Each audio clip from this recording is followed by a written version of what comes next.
دوستو، کیا آپ سب نے پہلے کبھی غور کیا کہ اللہ پاک قرآن مجید میں فرماتا ہے کہ میں نے آسمان اور زمین کو صرف 6 دنوں کے اندر بنایا اور 7ویں دن اپنے عرش پر جا کر ٹھہرا۔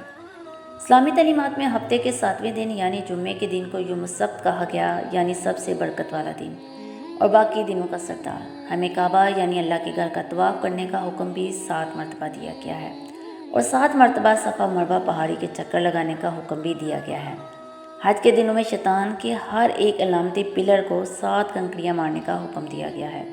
سورہ الفاتحہ، جسے قرآن پاک اور توحید کی بنیاد کہا جاتا ہے، اور یہ اتنی اہم ہے کہ دن میں 5 مرتبہ نماز پڑھتے وقت ہر مسلمان ہر رکعت میں اسے پڑھتے ہیں، اور اس میں کل 7 آیات ہیں اور 21 حروف، جو کہ 7 اور 3 کا ملٹیپل ہے۔ 7 سال کے بچے کو ہر صورت میں نماز پڑھانے کا حکم دیا گیا ہے۔ جنت اور جہنم کے دروازے 7 ہیں اور ان کے 7 درجے ہیں۔ سورہ الطلاق آیت 12 میں ارشاد ہوتا ہے کہ اللہ نے 7 آسمان اور انہی کے برابر 7 زمینیں بنائی جس کے اندر ان کا حکم اترتا ہے۔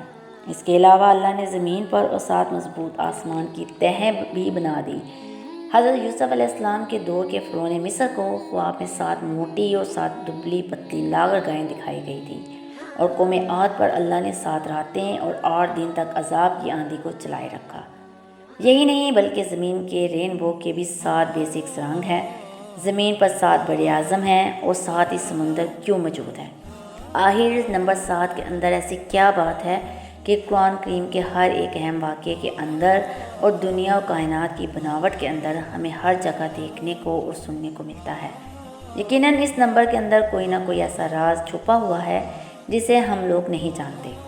قرآن کریم میں نمبر 1 کے بعد نمبر 7 زیادہ بار ریپیٹ ہوا ہے، اور یہ حقیقت ہے کہ اس کائنات کا نظام سب اٹامک لیول سے لے کر کائنات کی ترتیب تک سب یہ خاص قسم کی میتھمیٹیکل نمبر کی ترتیب سے ڈیزائن کیا گیا ہے۔ میتھمیٹک یا نمبر اس کائنات کی ترتیب کی زبان ہے۔ ہماری یہ کائنات فیبونیچی نمبر کی یا گولڈن ریشو کی ترتیب سے بنی ہے، جسے لیونارڈو آف پیسا نے متعارف کروایا۔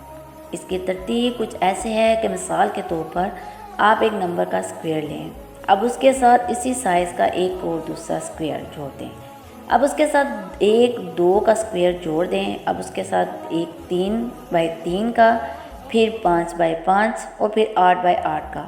اب اگر ہم بالکل اسی ترتیب کو اسی طرح سے بڑھاتے جائیں تو یہ خاص قسم کی اسکوائرل شیپ کو بناتی ہے، جسے ہم گولڈن ریشو یا فیبونیچی نمبرز کہتے ہیں۔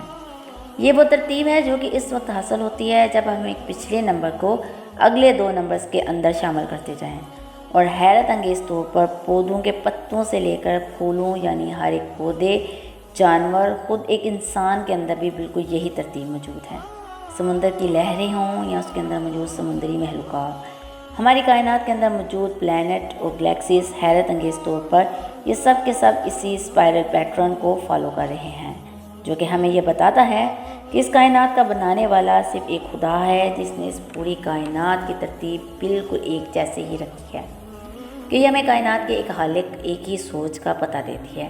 کچھ ہی سال پہلے اس فارمولے کی مدد سے انسانوں نے کائنات کی اس حیرت انگیز ترتیب کی کھوج کی، اور انسانوں کو اللہ کی قدرت کی ایک اہم جھلک نظر آئی کہ یہ کتنے پرفیکٹ انداز کے اندر سوچ سمجھ کر بنائی گئی ہے، جسے کوئی انجینئر ایک بلڈنگ بنانے سے پہلے اس کا پورا اسٹرکچر اور اس نقشے کو بناتا ہے تاکہ یہ اپنی جگہ پر قائم رہے، پر ہمیں آج تک یہ نہیں پتہ لگ سکا یہ کائنات کہ اس کے اندر ترتیب کیوں موجود ہے۔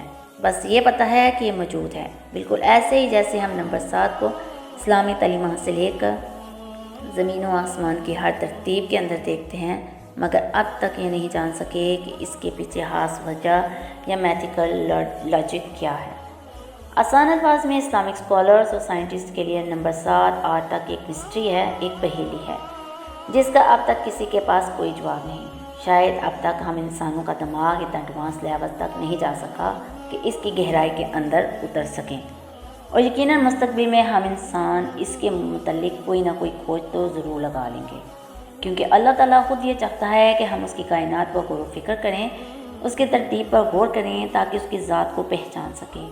اس لیے وہ انسانوں کو بار بار دعوت دیتا ہے کہ ہم نے دنیا و کائنات کے نظام کے اندر دن و رات کے بدلتے کے اندر نشانیاں رکھی ہیں، مگر صرف اور صرف عقل والوں کے لیے۔